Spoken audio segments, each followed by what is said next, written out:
Good morning বন্ধুরা। তো আশা করি সবাই ভালো আছেন, আমরা সবাই ভালো আছি। তো বন্ধুরা দেখতে পাচ্ছেন আকাশের অবস্থা, মেঘ গম্ভীর হয়ে আছে। তো আজকে সারাদিনই বৃষ্টি ছিল সকাল থেকে। তো এখন একটু বৃষ্টিটা মানে থেমে গেছে, কিন্তু মেঘ এখনও গম্ভীর হয়ে আছে, যখন তখন বৃষ্টি নেমে যেতে পারে। তো দেখতেই পাচ্ছেন একদম অন্ধকার হয়ে আছে মেঘ। তো এই বৃষ্টি বাদলের দিনে কিন্তু খিচুড়ি খেতে খুবই ভালো লাগে, ভীষণই ভালো লাগে, আমার তো ভীষণই ভালো লাগে। তো বন্ধুরা, আপনাদের কার কার খিচুড়ি খেতে ভালো লাগে অবশ্যই কমেন্টে জানাতে ভুলবেন না। তো এখানে আমি নিয়েছি 2 কৌটো পরিমাণ গোবিন্দভোগ চাল। তো দেখতে পাচ্ছেন এখানে যে কৌটোটা আছে, এই কৌটোর পরিমাপ মতো 2 কৌটো, আর হচ্ছে হাফ কৌটোর একটু বেশি পরিমাণ নিয়েছি মুগ ডাল। তো মুগ ডালটা কিন্তু আমি ভেজে নিইনি, কাঁচা অবস্থাতে ধুয়ে নিয়েছি। আর এখানে নিয়েছি সবজি, এখানে দেখতে পাচ্ছেন গাজর, আলু আর ঝিঙে আমি নিয়েছি। তো একটা ঝিঙে, 2টো গাজর নিয়েছি বড় সাইজের, আর 2টো আলু নিয়েছি। আর এখানে আমি সোমবারে দেওয়ার জন্য নিয়েছি কয়েকটা কাঁচা লঙ্কা, শুকনো লঙ্কা আর 1 টুকরো আদা। তো এই আদাটাকে আমি ছেঁচে নেব, এই ছেঁচনিটার সাহায্যেই ছেঁচে নেব।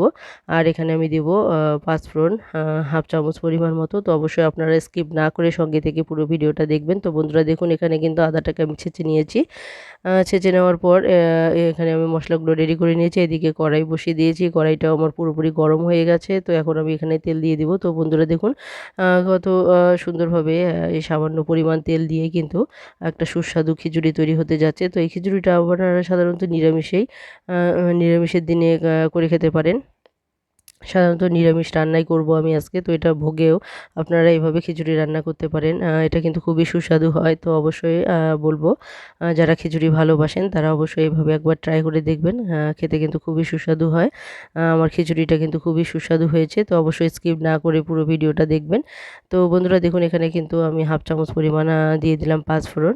তো এটাকে একটু ভালো করে ভেজে নিয়ে আমি দিয়ে দেবো যে আমার যে সবজিগুলো কেটে রাখা আছে। তো সবজিগুলো আমি কেটে ভালো করে ধুয়ে রেখে দিয়েছি। তো সেই সবজিটা দিয়ে একটু নাড়াচাড়া করে কিন্তু আমি আমার যে চাল ডালটা আমি ধুয়ে রেখেছি সেটাও দিয়ে দেবো। তো বন্ধুরা দেখতে পাচ্ছেন এখানে আমি সবজিগুলো কিন্তু দিয়ে দিলাম, আর সবজিগুলো দেওয়ার পর কিন্তু একটু নাড়াচাড়া করবো। এগুলো বেশি করে ভাজবো না, কারণ বেশি করে ভাজলে কিন্তু এর পুষ্টিগুণটা অনেকটাই কমে যায়। তো আপনারা জানেনই। তো তারপরেও কিন্তু আমাদের সেদ্ধ করেই খেতে হয়।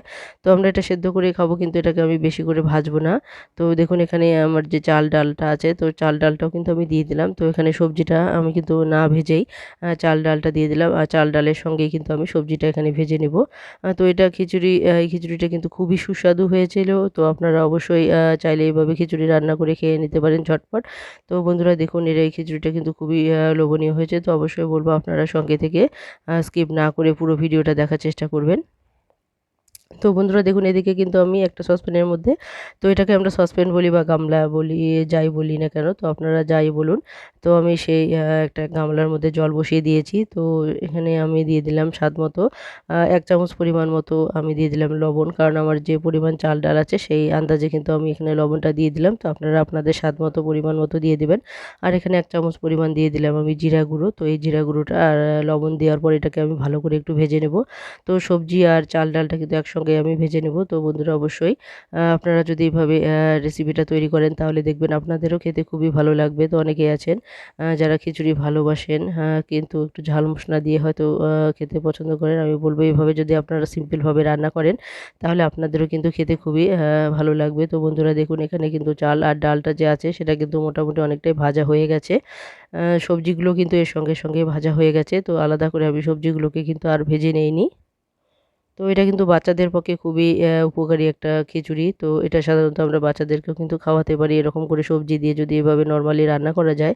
তো এটা কিন্তু বাচ্চারাও খেতে পারে। তো বন্ধুরা দেখুন, আমার কিন্তু ভাজা হয়ে গেছে। তো ওখান থেকে আমি জল দিয়ে দিলাম, যতটা পরিমাণ জল আমার লাগবে সেই আন্দাজ মতো কিন্তু আমি এখানে জল দিয়ে দেবো। যেহেতু গরম জল দিয়েছি বন্ধুরা দেখতে পাচ্ছেন, দেওয়া মাত্রই কিন্তু এখানে টকবক করে ফুটতে শুরু করে দিয়েছে, কারণ ভাজাটাও একদম কড়া হয়ে গিয়েছিল, আবার এদিকে জলটাও ফুটে উঠেছিল। তো যার জন্য কিন্তু দেওয়া মাত্রই ফটাফট কিন্তু আমার জলটা কিন্তু গরম হয়ে গেল।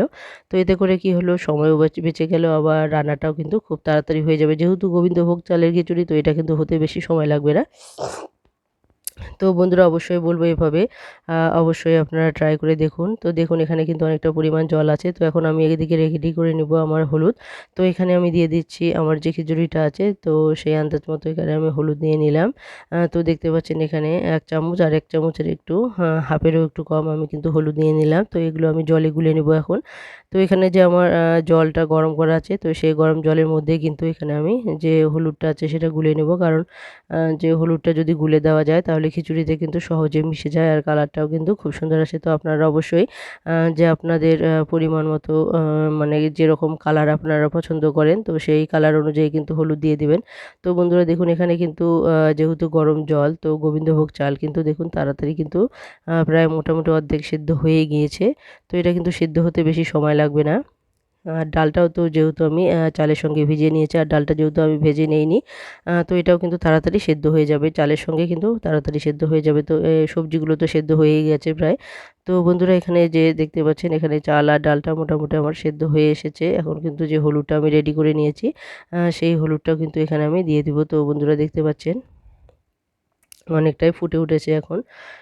চালটা ডালটা কিন্তু অনেকটাই বেড়ে গেছে। তো দেখতেই পাচ্ছেন অনেকটাই এখানে কিন্তু চাল ডালটা সেদ্ধ হয়ে এসেছে। তো এখন সেদ্ধ মোটামুটি সেদ্ধ হওয়ার পরে কিন্তু আমি হলুদটা দিয়ে দেবো। তো আগে কিন্তু আমি হলুদ দেইনি। তো হলুদ দিলে সাধারণত পরে ডালটা আর সেদ্ধ হতে চায় না। তো অবশ্যই আপনারা চেষ্টা করবেন ডালটা যখন দেখবেন যে মোটামুটি সেদ্ধ হয়ে গেছে তারপরে কিন্তু হলুদটা দেবেন। যদি আগে হলুদ দিয়ে দেন তারপর কিন্তু ডালটা সেদ্ধ হবে না। তো বন্ধুরা অবশ্যই এই বিষয়টা মাথায় রাখবেন। যখন ডালটা মোটামুটি সেদ্ধ হয়ে যাবে তারপরে কিন্তু হলুদটা মিশিয়ে দেবেন, না হলে কিন্তু ডালটা সেদ্ধ হবে না। তো বন্ধুরা দেখুন এখানে কিন্তু চাল আর ডালটা যে আছে সেটা সুন্দরভাবে কিন্তু আমার সেদ্ধ হয়ে গেছে মোটামুটি। তো এখন আমি আরেকটু নাড়াচাড়া করে নেব। তো এখানে আমি নাড়াচাড়া করার পর কিন্তু দিয়ে দেবো ১ চামচ পরিমাণ ঘি।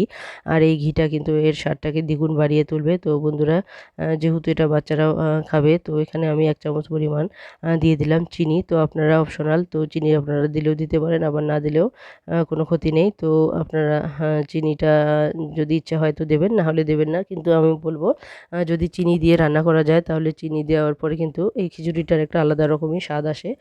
তো অবশ্যই যদি মনে করেন তো অবশ্যই আপনারা কিন্তু ১ চামচ পরিমাণ চিনি এখানে দিয়ে দিতে পারেন। তো বন্ধুরা দেখুন এখানে কিন্তু আমি চিনিটা দিয়ে দিয়েছি। তো দেখুন খিচুড়িটা কিন্তু খুবই লোভনীয় হয়েছে। এটা কিন্তু খেতে খুবই সুস্বাদু হয়েছে। তো মোটামুটি আমার কিন্তু খিচুড়িটা হয়ে গেছে। তো ১ চামচ পরিমাণ এখানে আমি দিয়ে দিচ্ছি ঘি। তো এখানে যেহেতু আ আ ঘিটা এখানে জমাট বাঁধানো, তো সেই হিসেবে কিন্তু এখানে ১ চামচের একটু বেশি হবে ঘিটা। গলে গিয়ে হয়তো ২ চামচও হতে পারে। তো যেহেতু এখানে ঘিটা অনেকটাই উঁচু করে নেওয়া ছিল চামচের পরিমাণ, চামচের মধ্যে, তো আপনারা কিন্তু আ সেখানে ১ চামচের জায়গায় ২ চামচ ঘি দিতে পারেন, কোনো অসুবিধা নেই। তো দেখতে পাচ্ছেন এখানে ঘিটা কিন্তু প্রায় গলে গিয়েছে অর্ধেকটা, আর অর্ধেকটা আছে। তো এখানে এই গরম হিটের মধ্যে কিন্তু ঘিটা কিন্তু গলে যাবে। তো বন্ধুরা দেখুন এখানে কিন্তু আমি গ্যাসটা এখন কিন্তু অফ করে দিয়েছি। আর ঘিটা দেওয়ার পর গ্যাসটা আমি অফ করে দিয়েছি। আর এই গরমের মধ্যে কিন্তু ঘিটা পুরোপুরি গলে যাবে। আর এখন আমি একটু নাড়াচাড়া করে কিন্তু এই খিচুড়িটা কিন্তু নামিয়ে নিব। তো বন্ধুরা এই খিচুড়ির রেসিপিটা আপনাদের কেমন লাগলো অবশ্যই কমেন্টে জানাতে ভুলবেন না। তো পুরনো বন্ধুরা যেরকম ভালোবাসা নিয়ে পাশে আছেন সেরকমভাবেই সবসময় পাশে থাকবেন, পাশে থাকতে ভুলবেন না। আর অবশ্যই বলব য কমেন্ট করার সময় কিন্তু অবশ্যই লাইক করতে ভুলবেন না। লাইক করে তারপর কিন্তু কমেন্ট করবেন। তাহলে দেখবেন আপনাদের লাইক করতে ভুলবেন না। আমিও সাধারণত আপনাদের ঘরে যখন গিয়ে কমেন্ট করি তখন অবশ্যই আমি চেষ্টা করি সবসময় ১ম এ লাইক করে তারপরেই কিন্তু আমি ভিডিও দেখা শুরু করি। তাহলে আমি পরবর্তীতে কিন্তু কমেন্ট করার পর আর ভুলে যাই না সাধারণত। তো অবশ্যই বলব আপনারা লাইক আর কমেন্ট করতে ভুলবেন না। অবশ্যই কমেন্ট করুন। আমি অবশ্যই আপনাদের কমেন্টের অপেক্ষায় থাকি। তো বন্ধুরা দেখুন এখানে কিন্তু খুব লোভনীয় হয়েছে খিচুড়িটা, অসাধারণ হয়েছে এর কালারটা। তো এটা শুধু দেখতেই সুন্দর হয়নি, এটা কিন্তু খেতেও খুবই সুস্বাদু হয়েছে। তো বন্ধুরা আপনারাই বলুন যে আপনাদের এই খিচুড়ির রেসিপিটা কেমন লেগেছে? আর নতুন বন্ধুরা যারা দেখছেন এখনও অবধি সাবস্ক্রাইব করেননি তাদেরকে বলবো অবশ্যই সাবস্ক্রাইব করুন। তো কারণ আপনাদের সাবস্ক্রাইবই একমাত্র আমাদেরকে উৎসাহ বাড়ায় নতুন ভিডিও দিতে। তো অবশ্যই বলবো সাবস্ক্রাইব করতে ভুলবেন না, আর লাইক, কমেন্ট, শেয়ার করতেও ভুলবেন না। তো বন্ধুরা নতুন বন্ধুরা যারা আছেন তো অবশ্যই বলবো পাশে থেকে আমাদেরকে সহযোগিতা করুন এগিয়ে যাওয়ার জন্য।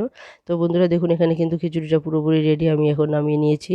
আর এখানে খিচুড়ির সঙ্গে আমি আজকে আর অন্য কিছু করব না। তো যেহেতু সবজিটা আমি খিচুড়ির মধ্যেই দিয়ে দিয়েছি।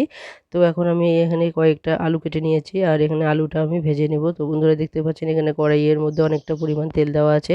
তো গরম গরম খিচুড়ির সঙ্গে যদি গরম গরম আলু ভাজা থাকে তাহলে কিন্তু খেতে বেশ মজাই লাগে। তো বন্ধুরা দেখতে পাচ্ছেন এখানে বড় সাইজের 2-3টে কিন্তু আলু আমি এখানে কেটে নিয়েছি আর তেলও একটু বেশি করে দিয়েছি। তো একটু বেশি করে তেলের মধ্যে যদি আলুটা ভাজা যায় তাহলে কিন্তু আলুটার স্বাদ অনেকটাই বেড়ে যায়।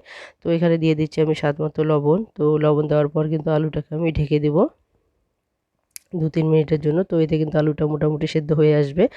তো বন্ধুরা দেখুন এখানে কিন্তু আলু ভাজাটা অনেকটাই এখানে হয়ে এসেছে। তো আলুটা কিন্তু যখন দেখবেন যে মোটামুটি সেদ্ধ হয়ে গেছে তারপরেই হলুদ দেবেন, কিন্তু আগে হলুদ দিলে কিন্তু বারবার লেগে যাওয়ার সম্ভাবনা থাকে, তাহলে কিন্তু বারবারই লেগে যাবে নিচে। তো অবশ্যই আপনারা যখন দেখবেন যে আলুটা মোটামুটি সেদ্ধ হয়ে এসেছে তারপরে আলুর মধ্যে হলুদ দিয়ে দেবেন, তাহলে দেখবেন কড়াইয়ের মধ্যে কিন্তু লেগে যাবে না আর সুন্দরভাবে কিন্তু আলুটা সুন্দর করে ভাজা হয়ে যাবে। তো বন্ধুরা দেখতে পাচ্ছেন এখানে যে আলুটা আমি বেশি করে তেল দেওয়াতে কিন্তু আলুটা লেগে যাচ্ছে না আর আলুটা কিন্তু ভেঙেও যায়নি, আলুগুলো সুন্দর লম্বা লম্বা অবস্থাতেই আছে। তো দেখতে পাচ্ছেন এখানে আলুগুলো সুন্দর করে কিন্তু ভাজা হয়ে গেছে। তো এখন আমি এটা নামিয়ে নিয়ে গরম গরম খিচুড়ির সঙ্গে পরিবেশন করব। তো বন্ধুরা আজকে আমার এই রেসিপিটা কেমন লাগলো অবশ্যই কমেন্টে জানাতে ভুলবেন না। পুরনো বন্ধুরা যেরকম ভালোবাসা নিয়ে আছেন সেরকমই সবসময় ভালোবাসা নিয়ে পাশে থাকবেন। অবশ্যই আমি আপনাদের আশা করি আপনারা কমেন্ট করবেন আর অনেক অনেক ভালোবাসা নিয়ে পাশে থাকবেন। তো আমিও চেষ্টা করব অবশ্যই আপনাদের পাশে থাকার। সবসময়ই আমি চেষ্টা করি আপনাদের পাশে থাকার। তো বন্ধুরা দেখুন এখানে কিন্তু আলু ভাজাটা হয়ে গেছে, কত সুন্দর হয়ে গেছে। আলু ভাজাটা যেহেতু একটু তেল বেশি করে দেওয়াতে আলু ভাজাটা কিন্তু খুবই সুস্বাদু হয়েছিল। তার গরম গরম খিচুড়ির সঙ্গে কিন্তু খেতে অসাধারণ লেগেছিল। তো অবশ্যই বলব আপনারা যদি এরকম খিচুড়ি রান্না করেন তো অবশ্যই অন্যান্য সবজি যদি করেন তার পাশাপাশি যদি এরকম একটু আলু ভাজা করে নেন খেতে কিন্তু খুবই সুস্বাদু হবে।